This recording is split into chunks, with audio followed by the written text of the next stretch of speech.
सहारा India, वो नाम जो रियल एस्टेट से लेकर मीडिया हो, क्रिकेट हो, हॉस्पिटल हो, हर जगह पर एक वक्त पर छाया हुआ था। कई सारे लोगों ने कहा कि आप सहारा इंडिया पर वीडियो बनाइए, बताइए कि आखिरकार कैसे लोगों का पैसा मिलेगा और कैसे कंपनी ने लोगों का पैसा हड़प लिया। तो हमने सोचा कि सहारा इंडिया पर वो वीडियो बनाया जाए कि कैसे सहारा इंडिया जो फ्रॉड कर रहा था, उस फ्रॉड को सेबी ने पकड़ा, सुप्रीम कोर्ट ने आदेश दिया और उसने अपने आदेश में लिखा, उसके जजों ने कहा कि जो गरीब थे, मोची थे, ठेला चलाने वाले थे, छोटे छोटे रेहड़ी वाले दुकानदार थे, उन दुकानदारों का पैसा सहारा इंडिया कंपनी में लगा है, उनका पैसा 15% ब्याज जोड़कर वापस किया जाए। लेकिन अब तक सहारा इंडिया का पैसा वापस मिल नहीं पाया। आपको बताएंगे कि कैसे सहारा इंडिया ने लोगों का विश्वास जीता। सहारा इंडिया के मालिक जो अब इस दुनिया में नहीं है, सुब्रत रॉय ने कैसे यह सब कुछ अंजाम दिया। आगे बातचीत करने से पहले हमारा नमस्कार स्वीकार करिए। हमारा नाम मोहित कुमार सिंह है और सबसे पहले आगे बातचीत करने से पूर्व हम आपको अपने हाथ में मौजूद ये कागज दिखाना चाहते हैं। ये कई सारे कागज हैं जो सहारा इंडिया के अलग अलग कंपनियों में जिन लोगों ने निवेश किया था, उन निवेशकों को दिया जाता था। इसमें लिखा होता था कि उसने कितना रुपया निवेश किया है।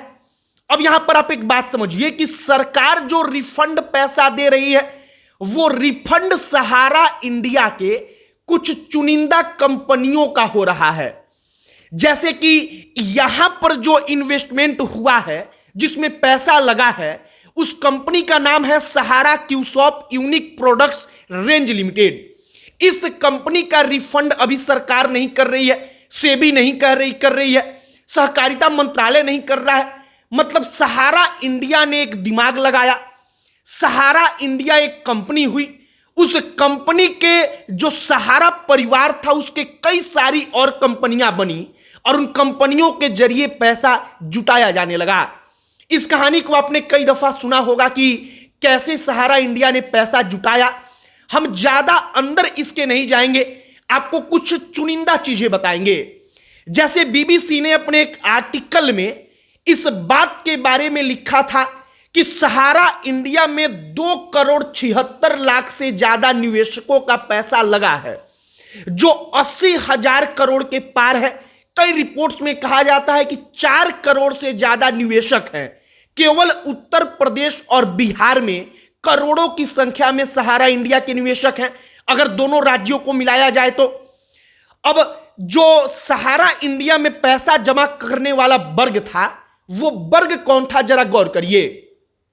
कोई मोची जो जूता वगैरह फटता है तो सीता है, कोई ठेला चलाने वाला, कोई सड़क किनारे कोई चाउमीन, बर्गर या पकौड़ी छान कर लोगों को खिलाने वाला ठेला चलाने वाला, कोई छोटा सा दुकानदार जिसका गांव में छोटा दुकान होता था। सहारा इंडिया ने उस वक्त पर लोगों से 100 रुपया, 80 रुपया, 200 रुपया का किस्त लेना शुरू किया। उन लोगों को सपना दिखाया कि इतने कम इन्वेस्टमेंट पर आपको ब्याज मिलेगा, आपका पैसा 2 गुना होगा, 3 गुना होगा। लोगों ने पैसा लगाना शुरू कर दिया। शुरुआत में चूंकि विश्वास बनाना था, ट्रस्ट बिल्डअप करना था, सहारा ने पैसा समय पर वापस भी किया, लोगों का विश्वास जुड़ता चला गया। और सबसे बड़ा खेल सहारा इंडिया ने किया कि जिन निवेशकों को पैसा उनका अपने कंपनी में जमा कराया, उनको ही ट्रेनिंग देकर अपना एजेंट बनाया और उन एजेंट्स को मोटा कमीशन बांटना शुरू किया। सहारा इंडिया कंपनी कहती थी कि आपने अपना पैसा इन्वेस्ट कर दिया, अब आप हमारे एजेंट बन जाइए। आप एजेंट बनकर और लोगों का पैसा इन्वेस्ट करवाइए। अगर आप पैसा इन्वेस्ट करवाएंगे तो बदले में आपको कमीशन मिलेगा। वो कमीशन ज्यादा होता था जो अन्य तुलनात्मक कंपनियां हैं उनकी तुलना में। इसके लिए एजेंट्स जो थे वो गांव गांव में घूमकर लोगों का पैसा जमा कराने लगे और देखते ही देखते सहारा इंडिया के पास कई हजार करोड़ रुपया जमा हो गया। सबसे पहली बार जब सहारा इंडिया का फ्रॉड जो है वो लोगों के सामने आया, वो साल था 2008-2009 के मध्य का।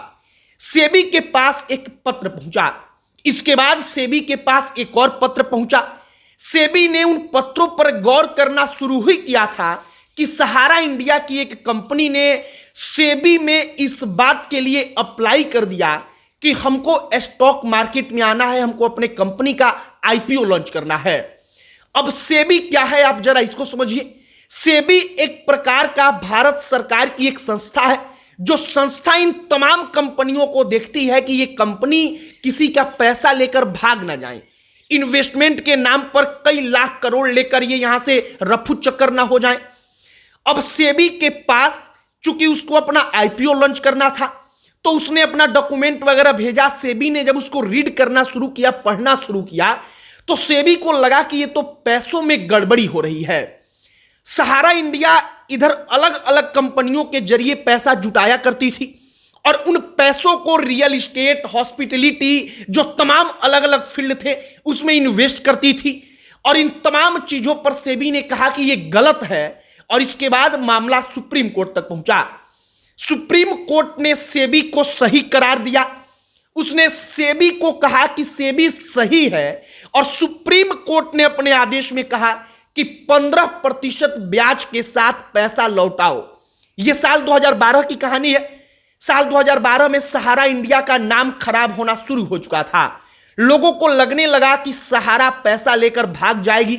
जो बड़े शहर के इन्वेस्टर थे जिन्होंने पैसा जमा किया था, वो चूंकि पढ़े लिखे थे, जागरूक थे, वे जाकर अपना पैसा हड़बड़ी में मांगने लगे। अब सहारा की पूरी स्थिति बिगड़ने लगी। सहारा यहां पर रुकता नहीं, बल्कि वो अपने एजेंट्स को इसके लिए ट्रेनिंग देता है कि लोग जब पैसा वापस मांगने आए तो उनको लालच दीजिए। कैसा लालच? उनको कहिए कि आपका समय पूरा हो गया है, लेकिन अगर आप फिर इन्वेस्ट कर देंगे तो आपको मात्र इतने ही साल में आपका पैसा 2 गुना 3 गुना करके हम वापस कर देंगे। और सहारा के दूसरे कंपनियों में उन पैसों को ट्रांसफर कराते जाइए, दूसरे कंपनियों में इन्वेस्ट कराते जाइए। एजेंटों ने यह काम करना शुरू कर दिया। उधर सेबी को पता चल चुका था कि सहारा इंडिया बड़ा खेल कर रही है। सुप्रीम कोर्ट ने कहा था कि 15% ब्याज जोड़कर पैसा वापस करो। सुप्रीम कोर्ट ने अपने आदेश में एक और बात कही थी जो बड़ी महत्वपूर्ण थी। सुप्रीम कोर्ट ने कहा कि यह पैसा मोची का है, गरीबों का है, जो डेली काम करते हैं वर्कर उनका है, क्योंकि सहारा ने उनको अपना टारगेट बनाया था। उसके एजेंट्स वहां पर जाकर 100 रुपया, 200 रुपया एक दिन में या प्रति सप्ताह 100 रुपया, 200 रुपया का किस्त वसूलते थे। उन तमाम लोगों का पैसा फंस गया। सुप्रीम कोर्ट में आगे सुनवाई होने लगी, लेकिन सहारा जो इंडिया कंपनी थी उसके वकील जो थे वो तमाम अलग अलग कोर्ट्स में दलील पेश करके मामले को अटकाते रहे, लटकाते रहे। साल 2016 में सुप्रीम कोर्ट ने आदेश दिया कि इनके संपत्ति को बेच दो, सहारा इंडिया का जो प्रॉपर्टी है उसको बेचकर पैसा वापस करो। इस बीच कई सारी अन्य चीजें भी हुई।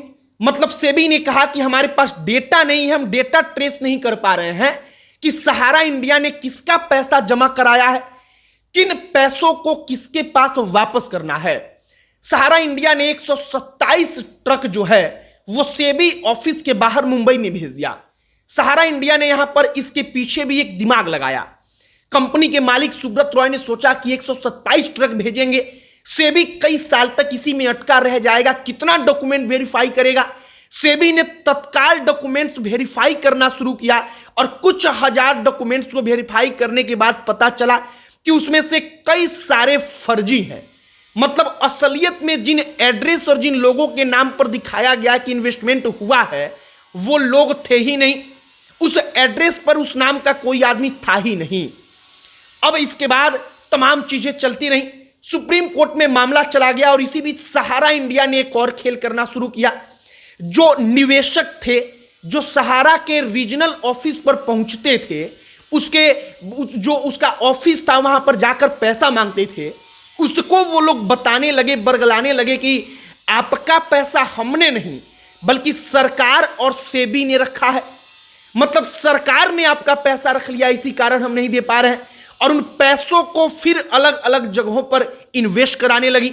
अपने ही कंपनी के किसी दूसरे प्रारूप में, दूसरे रूप में पैसों को अलग अलग जगहों पर ट्रांसफर कराया जाने लगा। ये तमाम चीजें अब भी चल रही हैं। लोग सहारा के ऑफिस में जाते हैं, खाली हाथ लौट कर आते हैं।